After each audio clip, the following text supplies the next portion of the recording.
Hey everyone, Rohit this side and welcome you all to today's new video analysis. So the current time is 2033 hours and I am recording the video for the analysis of Nifty and Bank Nifty for tomorrow.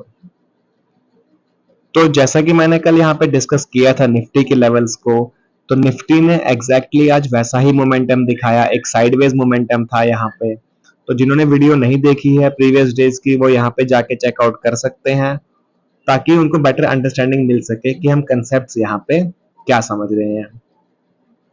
तो मैं अभी हूँ daily time frame पे और अगर मैं daily time frame पे एक चीज यहाँ पे देखूं तो मेरे को एक स्ट्रांगली एक चीज यहाँ पे समझ में आ रही है और वो क्या चीज है मैं आपको यहाँ पे चार्ट्स पे एक बार दिखा देता हूँ। द थिंग इज मैं आ जाता हूँ पिछले एक साल पहले, करीब एक साल पहले का अगर आप मार्केट देखोगे, मार्केट उसी रेंज के आसपास से अभी क्या कर रहा है, एक सपोर्ट बनाता हुआ आ रहा है ना। तो पिछले 2024 में जनवरी के आसपास में फर्स्ट सपोर्ट लिया गया, फिर एक बार वापस से मार्च में लिया गया, फिर अप्रैल में लिया गया, फिर मई में लिया गया, जून में लिया गया, एक रैली मिली और फिर यहाँ पे कहीं आके नवंबर और अब दिसंबर जनवरी के आसपास यहाँ पे हमें वापस सपोर्ट देखने को मिल रहा है। दैट इज वाई मैंने कल जब डिस्कस किया था तो मैंने इंपॉर्टेंट लेवल्स को बताया था। एक तो 23,450 का जो लेवल था ये मैंने बताया था कि बहुत ज्यादा इंपॉर्टेंट और क्रिटिकल सपोर्ट लेवल है निफ्टी के लिए। अगर निफ्टी इसको ब्रीच करता है तो फिर हमें नीचे का फॉल देखने को मिलेगा और 200 के आसपास कहीं आता हुआ मार्केट नजर में आएगा।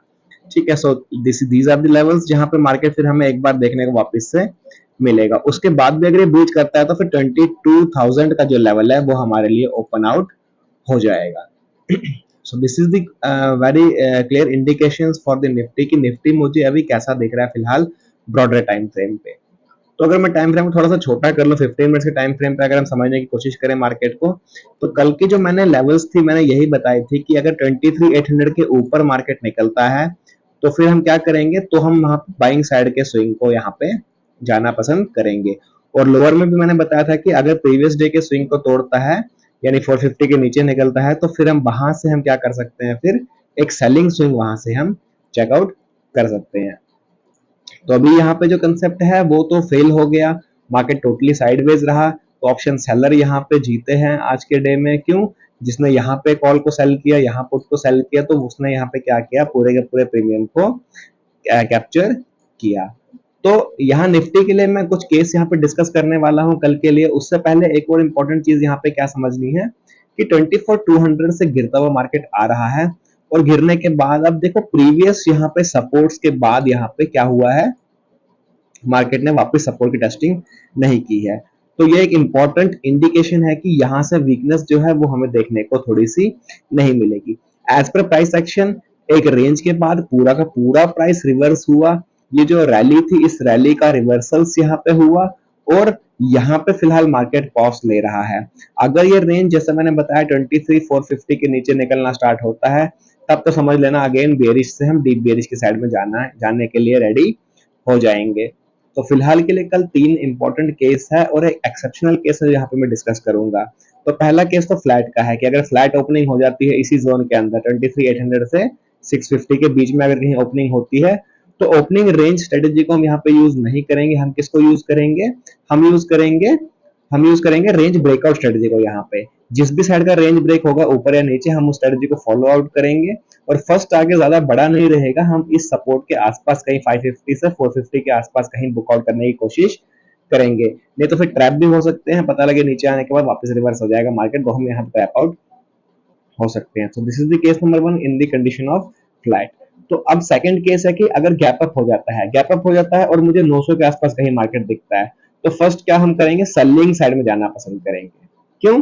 क्योंकि आज जो कॉल और पुट राइटर्स होंगे वो क्या कल जैसे मार्केट ओपन होगा तो उनको यहाँ क्या होना स्टार्ट होगा, लॉस। तो वो क्या करेंगे, पोजीशन को स्क्वायर ऑफ करेंगे। स्क्वायर ऑफ करेंगे तो एक शॉर्ट कवरिंग आएगी तो यहाँ से मोमेंटम जो है वो मतलब मार्केट जो नीचे गिरेगा। गिरने के बाद अगर रिवर्स होता है तो ठीक है, बट इनिशियल में यहाँ पे हमें क्या मिल जाएगा, फिर एक रेड कैंडल मिलेगी और उसके साथ में फिर हमें स्ट्रेंथ कैंडल के साथ मूवमेंट होता हुआ दिखेगा, चाहे ऊपर जाए या फिर नीचे जाए। So this is case number two. Case number three यहाँ पे क्या है, अगर गैप डाउन हो जाता है, गैप डाउन होने के बाद कहीं 550 के आसपास कहीं खुलता है या 500 के आसपास कहीं खुलता है तो वेट करेंगे मार्केट में एटलीस्ट 450 के लेवल का ब्रेक होने का। है ना 450 टूटता है तभी वहां पे एंट्री करनी है, नहीं तो पेशेंटली वेट करेंगे, देखेंगे प्राइस एक्शन क्या बना रहा है, अकॉर्डिंगली हम ट्रेड को प्लान करेंगे। नाउ वन एक्सेप्शनल केस जो मैंने यहाँ पूछा बोला था कि मैं बताऊंगा एक्सेप्शनल केस, वो यहाँ पे ये क्या है कि ज्यादा बड़ा गैप अप और ज्यादा बड़ा गैप डाउन अगर हो जाता है, ज्यादा बड़ा गैप डाउन हो जाता है तो फिर मैं डाउन साइड को प्ले नहीं करूंगा, यानी कि मैं नीचे की साइड के ट्रेड पुट वाले ट्रेड को मैं अवॉइड करूंगा। ज्यादा बड़ा गैप अप हो जाता है तो सीधा ही क्या हम कर देंगे, सेल ऑफ करना स्टार्ट करेंगे मार्केट को। ठीक है, तो according to the opening strategy 5 minutes की कैंडल का हाई लो मार्क करके हम सेल ऑफ करेंगे अगर मुझे ज्यादा बड़ा कहीं दिखता है, 200 के आसपास कहीं दिखता है मार्केट तो।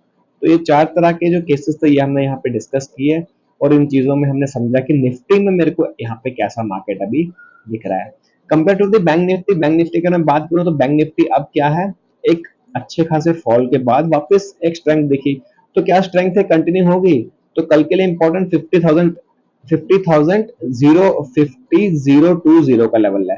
तो अगर 020 ब्रीच हो जाता है नीचे तो फिर समझ लेना कि मार्केट वीकनेस होकर वापस कहाँ टच करने आएगा, 49,838 के आसपास और 49,600 के आसपास फिर मार्केट यहाँ पे आने के लिए रेडी हो जाएगा। तो फोकस ऑन निफ्टी, निफ्टी पे हम फोकस करेंगे, देखते हैं निफ्टी में हमें कैसे कल यहाँ पे ट्रेड देखने को मिलता है। ठीक है, बाकी ज्यादा बड़ा गैप अप या ज्यादा बड़ा गैप डाउन होने पे हम क्या करेंगे, प्ले आउट नहीं करेंगे मार्केट को, थोड़ा वेट करेंगे, प्राइस एक्शन बनने का वेट करेंगे, अकॉर्डिंगली हम यहाँ पे ट्रेड को फिर राइट आउट कर सकते हैं। डॉलर इंडेक्स की अगर बात करूँ तो डॉलर देखो, डॉलर इंडेक्स मैंने प्रीवियस डेज में भी बताया था कि जब तक ये 108 के नीचे नहीं निकलता है there is a complete indication कि हम यहाँ मार्केट में क्या होंगे, ट्रैप आउट होंगे। तो यहाँ पे देखो मार्केट आया भी था, एक अटेम्प्टिंग हुई भी थी आने की, बट वो अटेम्प्टिंग क्या हो गई, फेल आउट हो गई। तो अगर ये यहाँ पे अटेम्प्टिंग सक्सेसफुल हो जाती फिर हम बोलते हैं कि यहाँ पे अब क्या हो सकता है, हमारा मार्केट में स्ट्रेंथ यहाँ देखने को मिल सकती है। सो जब तक ये हमें स्ट्रेंथ नहीं दिखाता है तब तक हमको क्या करना है, तब तक हमको अपने मार्केट को ज़्यादा क्वांटिटीज के साथ नहीं प्ले करना है। ठीक है, तो ये एक छोटा सा वीडियो था, एक इन्फॉर्मेटिव वीडियो था। वीडियो पसंद आ रहा है तो चैनल को शेयर कर सकते हो, वीडियो को लाइक कर सकते हो, चैनल को सब्सक्राइब कर सकते हो, ताकि ऐसी और इन्फॉर्मेटिव वीडियो मैं आपके लिए लेकर आता रहूँ। बाकी मिलते हैं नेक्स्ट सेशन में, तब तक के लिए take care and have a safe trading.